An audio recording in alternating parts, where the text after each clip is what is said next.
In this video, we're ready to work on Discourse 1-2. Let's go to single sentence mode. Okay, a man named Goliath was living in Philistia. Okay, the verb to live, meaning to dwell somewhere. Let's go to the theta grid adjustment rule. Okay, when we rest our cursor here, we see that in Daniel 1:4, the people lived in Babylon. In our source text, we include the word in Babylon.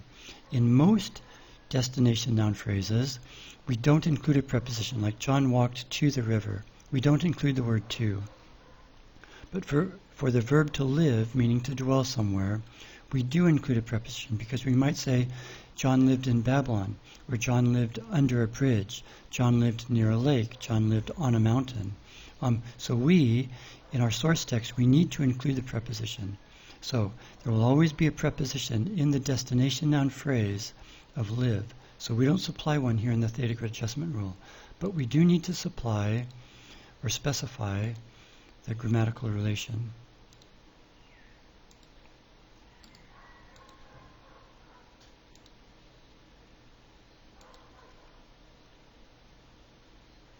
Okay, generated text is identical. Let's go to the next sentence. Goliath was a very big man. Okay, B sense C is class membership. Every sense of the word to be in our system includes a state noun phrase. And for English, we don't need to do anything here. There are no other noun phrases like beneficiaries or anything like that.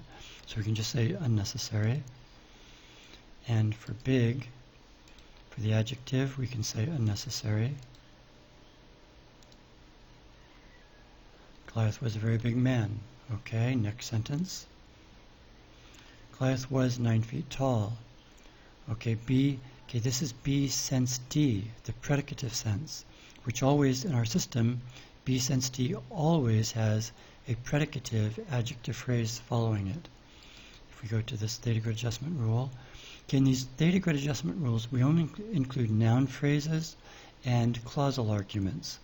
If you need to specify some change, you can add the predicative adjective phrase here. In English, that's not necessary, but if you need to modify the inputs of these theta grid adjustment rules, you certainly can.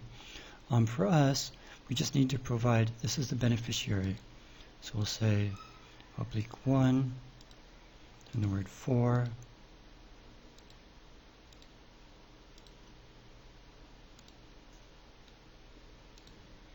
Okay, for tall, I will say unnecessary.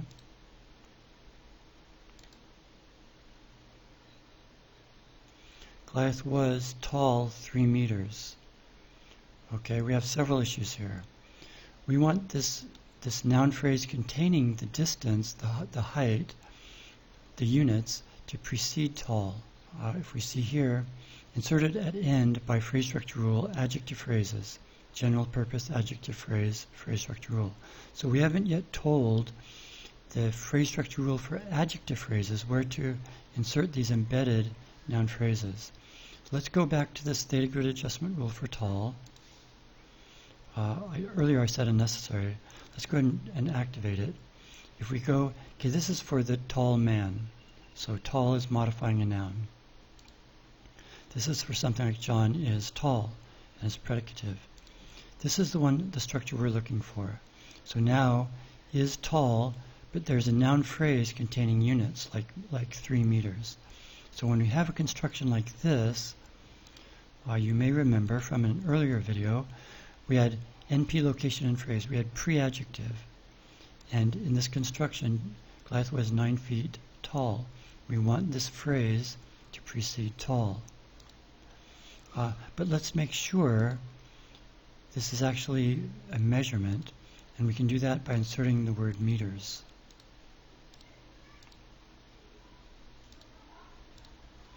So, if something is tall, and then that tall is modified by meters, presumably there will be another embedded adjective phrase with a cardinal number here, but we don't need to specify that.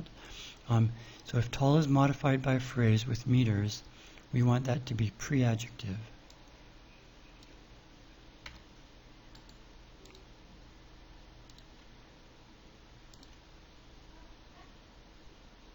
Goliath was 3 meters tall. Okay, so other than our metric units, the sentence is good. And by the way, if you want, when it's comparing things, there will be times when you want to tell TBTA to ignore certain constituents. So you can highlight them and then say compare text again, ignoring the highlighted text. And now the sentences are identical. We're going to save the metric conversion for the next video. Let's go to the next sentence.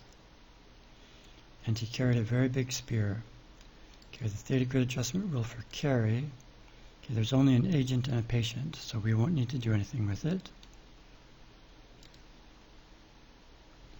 And Goliath carried a very big spear. Okay, the MTT put he, which is very understandable. Let's tell it to ignore it, and then everything is the same. The tip of Goliath's spear weighed 15 pounds. Okay, the verb to weigh.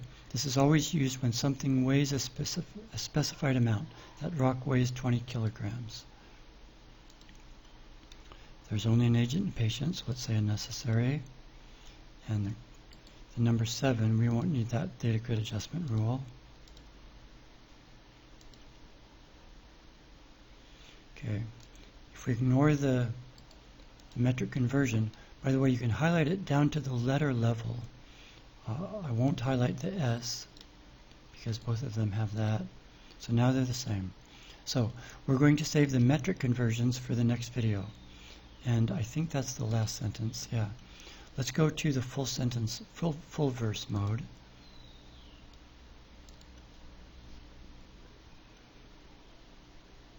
Okay, let's ignore the 3 meters.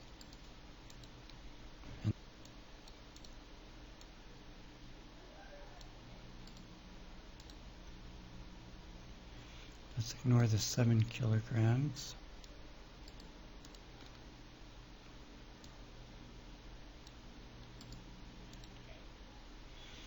Okay, the MTT joined these sentences with and. Goliath was 9 feet tall and carried a very big spear.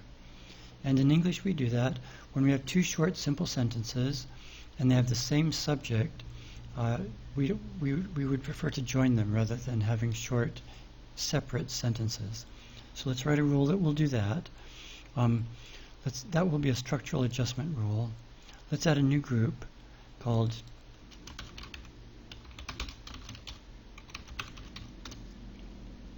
combined sentences. This will be triggered by nouns.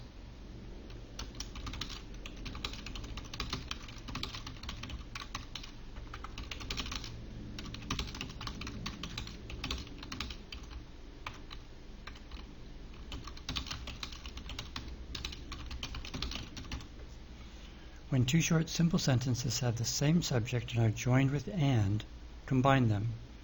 Okay, here if we click on main clause, we see another main clause. So now we have 2 consecutive main clauses, and now we can start building our structure. We want them to have the same subject. So we can put a noun phrase in each. Let's insert a noun in each one.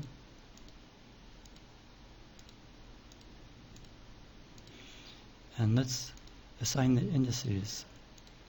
They will both have the same index value. They're both I. And let's set these to subjects.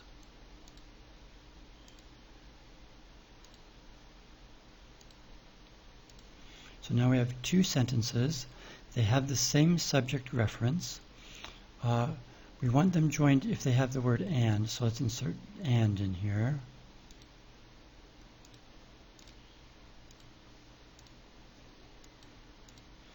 And we want to specify that they're short and simple. And the way we do that, we can say subordinate clause, but we'll say that a subordinate clause can't be present. And let's be a little more specific. Let's say this first sentence can't have an adverbial clause, or a subject complement, or an object complement. And let's say the second clause can't have a preposed adverbial clause. It'll be an event modifier and preposed. If it has a postposed adverbial clause, I think that should be okay. We need to say not present. or if this second sentence has an object complement or a subject complement, I think that would be okay. We're learning as we go. So if we have this structure, then let's move the second sentence into the first one. And let's give it a feature value of coordinate independent. So it is independent, but it's coordinate. Most of the clauses we tag as independent. The type is independent. So let's call this one coordinate independent, and it will get moved. Oh, I didn't want to move it into the noun phrase. I want to move it into that clause. There we go. Okay, let's give that a try.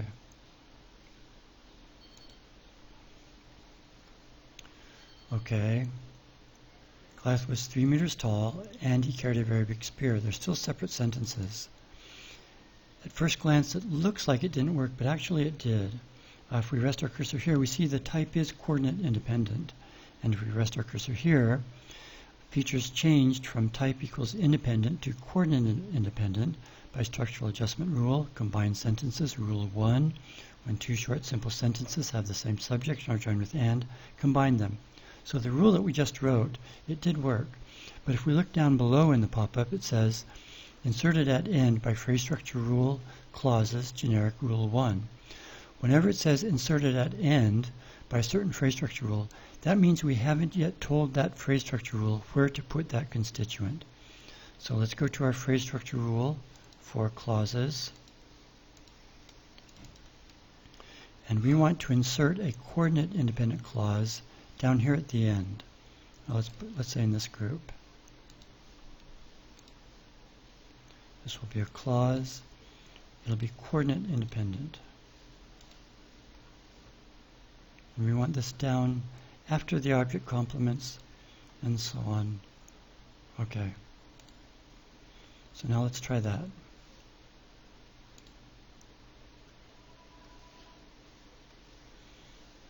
Okay, we're getting closer.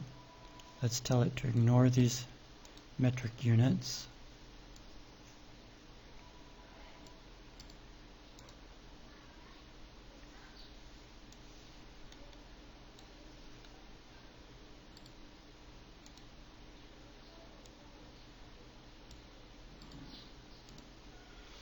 Okay, we have several issues here.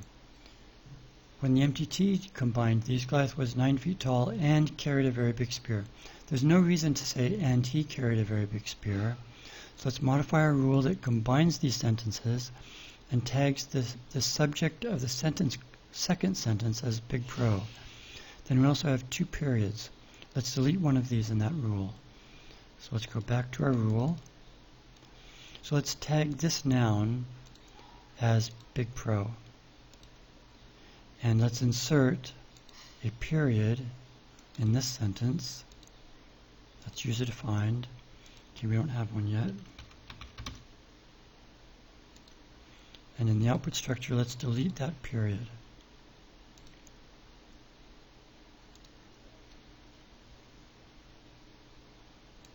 Okay, let's ignore the metric conversions.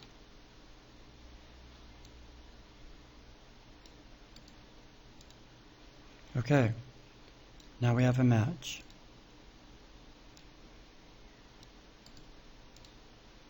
Okay, except for the metric conversions, this first is in good shape.